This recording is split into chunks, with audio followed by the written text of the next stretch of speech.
In the previous lecture, we studied about what is a half adder and how the truth table is and how the logic diagram for the half adder is. But in this lecture, I will discuss what is full adder, what are the truth table, and what are the inputs in the full adder. So here it is. A full adder is a combinational circuit which performs the addition of 3 bits. अगर आपको याद होगा तो half adder में 2 input bits थी और उनका सम जो एडर करता है उसको बोलते हैं half adder. But full adder वो एडर होता है जो कि 3 बिट्स का सम करता है. और वो 3 बिट्स कौन कौन सी होंगी? They will be A B and C in. अब यहाँ पर सी इन क्या है? सी इन एक कैरी बिट है जो कि प्रीवियस स्टेज से जनरेट होती है. इसमें इस तरह से है जिस तरह फुल एडर में लाइक स्टेप्स हों. हर एक पिछला स्टेप एक नेक्स्ट स्टेप में एक इनपुट दे रहा है और वो स्पेशल इनपुट जो थर्ड इनपुट है उसे बोलते हैं सी इन. यानी लास्ट अगर मैं 2-3 फुल एडर्स को एक साथ रखूं तो जो पहला वाला फुल एडर है उसका सी आउट नेक्स्ट वाले का सी इन होगा. इस तरह से जो फुल एडर में इनपुट्स होते हैं वो 3 होते हैं. ए बी ये दोनों बिट्स न्यू बिट्स होते हैं, लेकिन सी इन एक थर्ड इनपुट होता है जो कि प्रीवियस स्टेज का आउटपुट होता है. Alright, and A and B are the two parallel significant bits, यानी most significant bits A and B हैं and C is the carry bit, okay, which is generated from the previous stage. उसके बाद जो इसके outputs होते हैं जैसे half adder में sum and carry were the outputs. यहाँ पर क्योंकि कैरी इनपुट आया है इसलिए जो मेरे पास आउटपुट आएगा carry that will be called as carry output. And carry out and sum are the 2 outputs. Okay, so full adder के इनपुट्स एंड आउटपुट्स क्लियर होंगे. Now will go move on to the truth table. अगर truth table देखें तो इसमें as I told you 2 inputs हैं A and B and third input है C in. And outputs होंगे carry and carry out and sum. A B के inputs ये table you know how to create it. Next हम outputs को देखते हैं. Last stage में हाफ एडर में मेरे पास जो सम आया था that was the XOR of A and B. यानी सम की वैल्यू 1 तभी थी जब only one of the input was 1. And again यहाँ पर भी हम नोटिस करते हैं कि जब वन ऑफ द इनपुट जब सिर्फ एक इनपुट 1 है तो सम मेरे पास 1 आ रहा है. अगर 2 बिट्स 1 हो जाती हैं तो सम इज़ 0. इसका मतलब it is again XOR of all of these. और जो सी आउट है उसमें उसका हम ट्रेंड देखते हैं तो that is also the inversion of sum type. आगे हम इसको डिस्कस करेंगे. So this is how the truth table is. Next जो अब हमारे पास इक्वेशंस आई हैं लाइक मैंने कहा कि sum was the XOR of A XOR B XOR C input. So ये एक्सोर है और एक्सोर को अगर हम सबसे पहले हम अगर मैपिंग के थ्रू इसको चेक करें इक्वेशन ड्रॉ करें वो किस तरह से होगी. वो कुछ इस तरह से होगी. अब यहाँ पर अगर देखें हम ओके अब मैपिंग हमने यहाँ की है और वो किस तरह से की है कि सम की इन बिट्स जहाँ जहाँ 1 थी वहाँ वहाँ मैंने मैप में 1 पुट कर दिया और उससे जो इक्वेशन ड्रॉ की है वो कुछ इस तरह से आई है. और इस इक्वेशन को अगर मैं सिंप्लीफाई करूँ तो यू विल सी कि it is A XOR B XOR C. I show you. अच्छा, सबसे पहले मैंने जहाँ जहाँ बिट्स 1 थी उनको बिट्स ऑन करके एक 3 वेरिएबल के मैप में मैप किए. And the equation is X dash Y dash C plus X dash Y ji dash plus X Y dash ji dash plus X Y G. अब मुझे पता है कि सम की it is the XOR of all 3 inputs. अब इन inputs को यहाँ मैप में एज यू कैन सी मैंने एक्स वाई जी लिया है, मतलब एक्स वाई ए बी है और जी क्या है सी इन. अगर मैं इस इक्वेशन को ए एक्सोर बी एक्सोर सी से ड्राइव करूँ तो यू विल सी कि वो यही इक्वेशन आएगी. ये मैं आपको प्रूव करूँगी. अच्छा, अब ये वाली इक्वेशन देखें. यहाँ मैंने प्रूव किया है कि z XOR x XOR y is actually this equation. वो किस तरह से? सबसे पहले मैंने अंदर वाला एक्सोर ओपन किया है and that is you know X Y dash plus Y plus X dash Y. All right, उसके बाद अब मैं क्या कंसिडर करूँगी? This is x and this is ये पूरा y है. ठीक है, दिस इज़ x एक्सोर ये पूरा y. अब इसको किस तरह ओपन करूँगी? सबसे पहले x y डैश ये आ गया x एज इट इज़ और इस पूरी टर्म का dash x dash plus x dash y z dash और ये पूरा y एज इट इज़. अब ये मैंने बिल्कुल एक्सोर ओपन किया जिस तरह ये ओपन किया था एक्स और वाई को कंसिडर करके अब मैंने इस टर्म में मैंने ये एक्स लिया और ये पूरा वाई लिया है, तो इसको मैंने X Y dash plus X dash Y इस तरह ओपन कर लिया। इसको मज़ीद अगर मैं ओपन अप करूँ, this is the complement and you know the rules कि मल्टीप्लाई को प्लस में चेंज करना है, प्लस को मल्टीप्लाई में वो ओपन अप किया, तो that is X dash plus Y into X plus Y dash. और राइट, और फिर इसको अंदर मल्टीप्लिकेशन की है तो we got the terms X dash Y dash plus X Y. और राइट, फिर ये दो टर्म्स हैं, इनको मैंने अंदर जी को ओपन अप किया है तो मेरे पास इक्वेशन आई है X Y dash ji dash plus X dash Y ji dash. Next is X dash Y dash z plus xy and z. Alright, इनको rearrange कर लिए, so this is the term and you can easily see that this sum is exactly the same as this was. तो ये मेरे पास prove हो गई है equation. और जो एक फुल एडर होता है दैट इज़ बल्कि इस में will look up to the carry map. Carry का जो मैप है यानी कैरी आउट का जो मैप है उसकी मैपिंग करें तो जहाँ जहाँ उसके ट्रूथ टेबल में वंस आते हैं वहाँ वहाँ मैंने एक 3 वेरिएबल के मैप में उसकी वैल्यूज़ को 1 1 करके उनकी पेयरिंग की है और पेयरिंग करके जो इक्वेशन ड्राइव की है दैट इज़ दिस।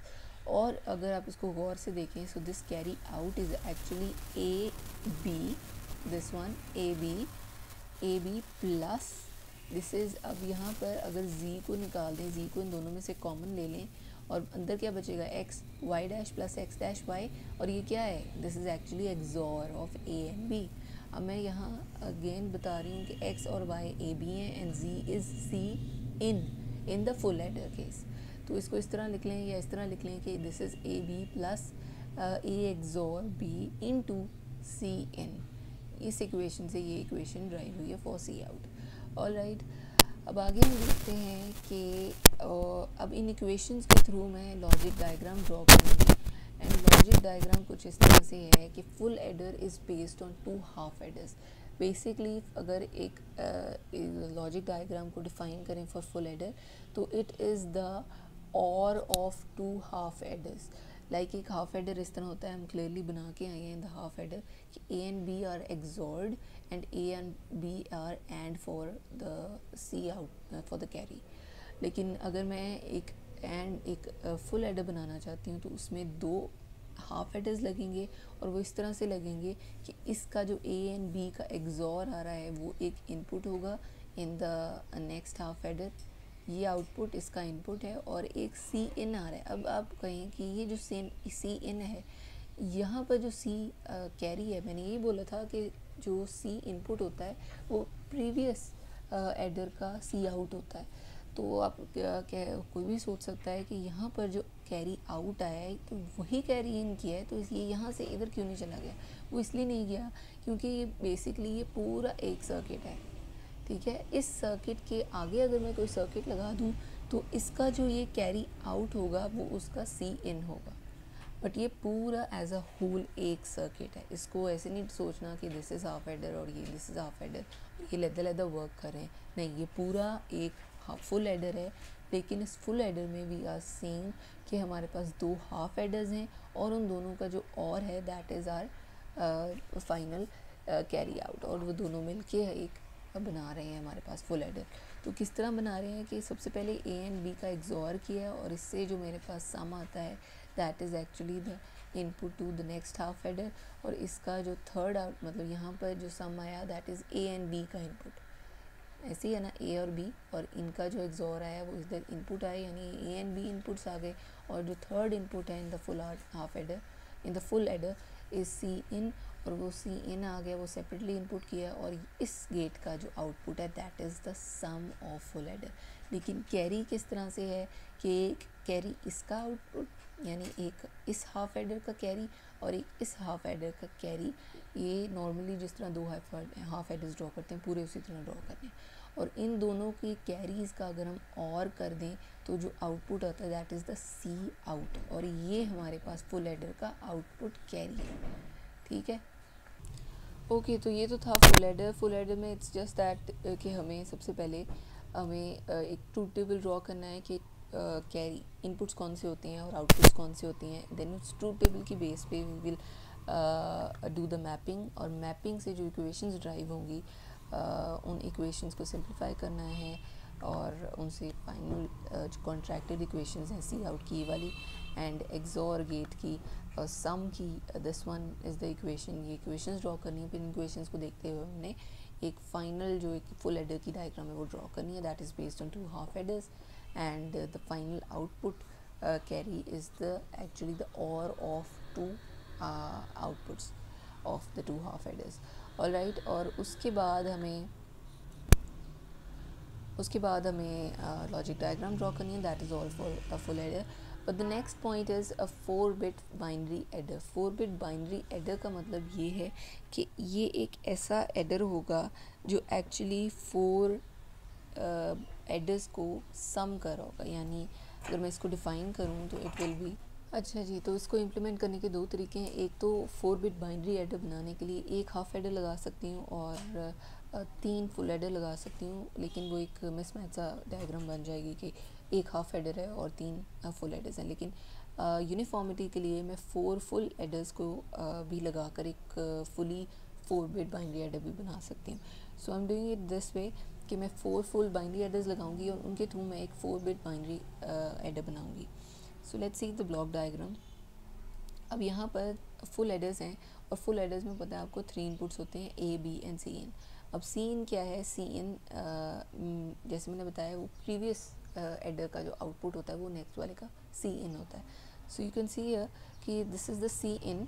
अब ये इनिशियली वो किसी पहले वाले फुल एडर से आ रहा है, यहाँ पर इनपुट हुआ.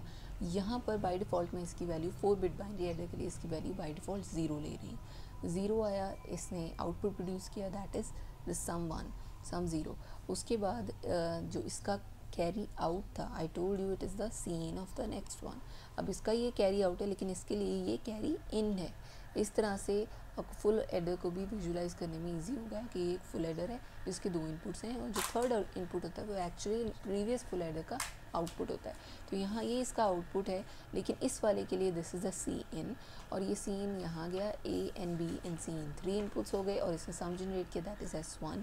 अगेन इसका जो कैरी आउट था वो इसके लिए कैरी इन है और इसने सम जनरेट किया. इस तरह से ये एक 4-bit बाइनरी एडर है, यानी एक्चुअली 4 फुल एडर्स हैं जो कि मिल के एक 4-bit बाइनरी एडर प्रोड्यूस करें, 4 सम्स जनरेट करें और इनका एक फाइनल कैरी आउट है. और इसका कैरी जो है it is also called ripple carry या binary adder. Ripple carry binary adder because क्योंकि ये ऐसा कैरी है जो प्रोपगेट कर रहा है एक स्टेज से दूसरी स्टेज तक. एज यू कैन सी ये कैरी यहाँ से यहाँ चला गया, फिर यहाँ से यहाँ चला गया, यहाँ से यहाँ, तो मतलब ये प्रोपगेट कर रहा है, मूव कर रहा है. सो इसलिए इसे रिपल कैरी या प्रोपगेट कैरी भी कहते हैं क्योंकि ये move on कर रहा है from one stage to the next stage. So this was all for today's lecture. I hope the concepts of full adder and the 4-bit binary adder are clear here. If there's still any confusion you can discuss here. Thank you so much.